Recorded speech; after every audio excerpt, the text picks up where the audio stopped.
घर में घुसकर बदला लेना किसे कहते हैं वो आप केएल राहुल से सीख सकते हैं।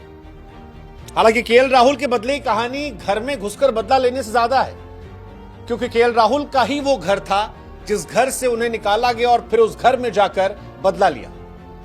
लखनऊ वर्सेस दिल्ली का मैच कोई मैच नहीं बल्कि एब्सोल्यूट सिनेमा था। यह सिनेमा इसलिए था क्योंकि लखनऊ और दिल्ली दोनों कप्तान जो हैं वो आपस में अदला बदली करते हैं। इस मैच पर सभी की निगाहें थी। यह मैच प्लेऑफ के नजरिए से भी महत्वपूर्ण था, तो वहीं सब कुछ करने का लेकिन इज्जत से खिलवाड़ नहीं करने के पॉइंट ऑफ व्यू पर भी बहुत महत्वपूर्ण था। यह मैच महत्वपूर्ण था ऋषभ पंत की फॉर्म को लेकर, यह मैच महत्वपूर्ण था गोयनका केएल राहुल के रिश्ते को लेकर।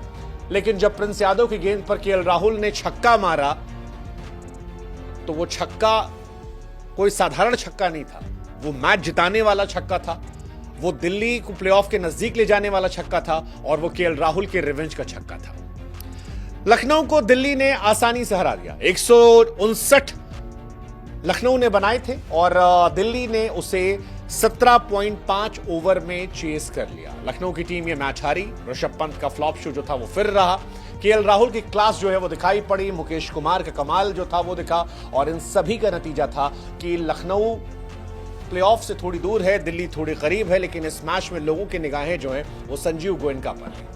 संजीव गोयनका का जिक्र इसलिए कर रहे हैं कि गोयनका साहब की बीते साल राहुल से लड़ाई हुई थी, काफी कुछ उन्होंने कहा था।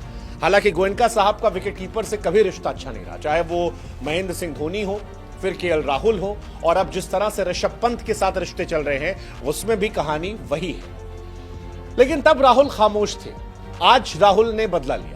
न सिर्फ अर्धशतक लगाया बल्कि मेक श्योर किया कि ये मैच जो है वो जिता कर जाए, और ये मैच जिताया भी। नॉट आउट रहे, 57 रन बनाए, 3 छक्के मारे और आखिरी छक्का मारकर मैच जब खत्म किया तो कैमरा पर्सन का सारा फोकस गोयनका साहब के चेहरे पर था। होना भी चाहिए क्योंकि बहुत कुछ बीते साल हुआ था। हालांकि केएल राहुल की कमाल की पारी का असर है कि लखनऊ जीती। लखनऊ की गेंदबाजी भी आज बहुत खास नहीं थी, दिल्ली की गेंदबाजी भी कमाल थी। Mukesh was on fire. Rishabh Pant के लिए एक और डिसअपॉइंटिंग डे था, क्या हो गया कैसे हो गया पता नहीं। मुकेश को मैन ऑफ द मैच मिला। 4 ओवर 33 रन, 4 विकेट और 3 बोल्ड मारे, जिसमें मार्श को बोल्ड किया, बदोनी को बोल्ड किया और ऋषभ पंत को बोल्ड किया। लेकिन आज का मैच केएल राहुल के नाम रहा क्योंकि केएल राहुल ने मैच जीता।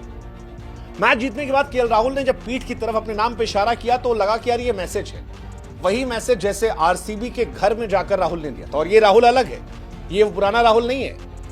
आरसीबी के घर में जाकर चिन्नास्वामी ने बताया कि ये मेरा घर है, यहां पर मेरी जमीन है और मैं यहां का राजा हूं। और लखनऊ में जाकर पीठ की तरफ इशारा किया और बताया कि केएल राहुल नाम है मेरा। कमाल की तस्वीर थी। संजीव गोयनका जो है वो खुद डिसाइड नहीं कर पा रहे थे कैसे रिएक्ट करें। इनफैक्ट पोस्ट मैच पे जब गोयनका राहुल के पास गए तो राहुल ऐसा लगा कि बहुत उनसे बात करने के इच्छुक नहीं थे। हालांकि संजीव गोयनका आज बहुत अनकंफर्टेबल होंगे। जिस ऋषभ पंत पर 27 करोड़ लगाए थे वो फ्लॉप शो था, बुरा फ्लॉप शो था। 2 गेंद में 0 रन। ऋषभ पंत 7 सालों में केवल 2 बार 0 पर आउट हुए हैं और दोनों बार दिल्ली के सामने 2025 में, इसी साल। ऋषभ पंत का कॉन्फिडेंस खत्म नजर आ रहा है। वो अब्दुल समद, आयुष बदोनी के बाद उतर रहे हैं। ऋषभ पंत जब बल्लेबाजी करने आए केवल 2 गेंद खेलकर चले गए, 7 नंबर पर आए और ऐसा लगा कि ऋषभ पंत के साथ all is not well. Suresh Raina से लेकर अनिल कुंबले भी कह रहे थे कि all is not well. Rishabh का ऑल इज नॉट वेल दिखता भी है। 0, 15, 2, 2, 21, एक मैच में 63 थे, फिर 3 और 0। ऋषभ पंत लगातार फ्लॉप है और वो अब दिख रहा है 13 का एवरेज, 100 का भी स्ट्राइक रेट नहीं। लेकिन जिस केएल राहुल के साथ बीते साल में कांड हुआ था वो राहुल आज कमाल थे और पूरी दिल्ली की स्टोरी जो है वो राहुल के इर्द गिर्द घूमेगी। राहुल ही दिल्ली को जिताने वाले हीरो थे छक्का मारकर, और राहुल की ही कहानी पर चर्चा होगी।